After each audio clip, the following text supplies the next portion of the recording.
कोल्हापुरात शिळे रामनगर येथे 10 वर्षांच्या अल्पवयीन मुलीचा बलात्कार करून खून करण्यात आल्याची अतिशय धक्कादायक घटना समोर येत आहे। करवीर तालुक्यातील शिळे गावामधील रामनगर येथे आईवडील आणि त्यांची 4 मुले राहतात। ही 10 वर्षांची मुलगी सगळ्यात मोठी होती। तिच्या हीपेक्षा लहान बहीण भावंडे आहेत। बुधवारी सकाळी 8 वाजता दोघंही नवरा बायको आपले काम करण्यासाठी कंपनीमध्ये गेले। आईवडील कंपनीमधून आल्यानंतर त्यांनी घरी विचारलं आपली मोठी मुलगी कुठं आहे। ती दुपारपासूनच बाहेर गेली आहे असं त्यांना समजलं। त्यांनी आसपास विचारपूस केली पण त्यांना त्यांच्या मोठ्या मुलीचा कुठेही शोध लागत नव्हता। काही वेळ त्यांनी तिची घरी येण्याची वाट बघितली पण संध्याकाळ झाली तरीही त्यांची मुलगी घरी परतली नव्हती। तेव्हा घाबरूनच त्यांनी सगळीकडे तिची शोधाशोध सुरू केली पण त्यांची मुलगी त्यांना सापडत नव्हती। बुधवारी संध्याकाळपासूनच त्यांची मुलगी गायब होती। अजूनपर्यंत ती घरी परतली नाही म्हणून तिच्या आईवडिलांनी घाबरूनच लगेच पोलीस ठाण्यात कंप्लेंट दाखल केली होती। बदलापूरमध्ये झालेल्या प्रकरणामुळे जनता आधीच संतापलेली आहे म्हणून पोलिसांनी लगेचच बुधवारी म्हणजेच काल रात्रीपासून त्या मुलीचा शोध सुरू केला होता पण त्यांच्याही हाती निराशाच लागली। नंतर त्यांनी कुत्र्याच्या सहाय्याने मुलीचा शोध लावायचं ठरवलं। तिच्या काही वस्तू कुत्र्याला वास घेण्यासाठी दिल्यात आणि मग त्या कुत्र्यानं बरोबरच त्या पोलिसांना त्या मुलीच्या मृतदेहापर्यंत जाऊन पोहोचवलं।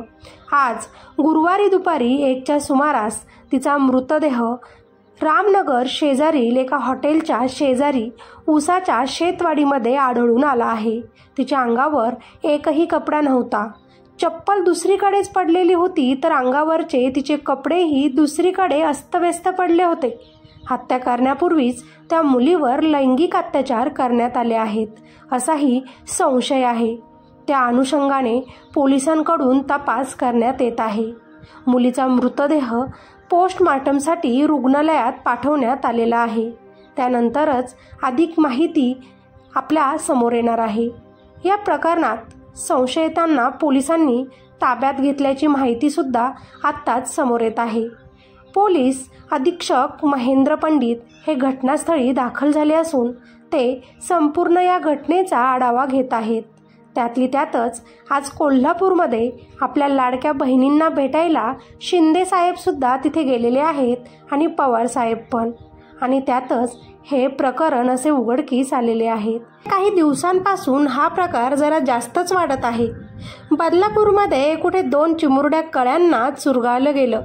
कुठे पुण्यातच काल परवा एका 7वीत शिकणाऱ्या मुलीवर 9वीत शिकणाऱ्या मुलानं अत्याचार केला। कुठे कोलकात्यामध्ये डॉक्टर लेडीला बलात्कार करून मारून टाकण्यात आलं आणि त्यालाही आत्महत्याचं नाव देण्यात आलं। कुठे ती यशस्वी शिंदे तिचे तुकडे करून तिलाही संपवलं। अजून अक्षता ताईंनाही न्याय मिळाला नाही।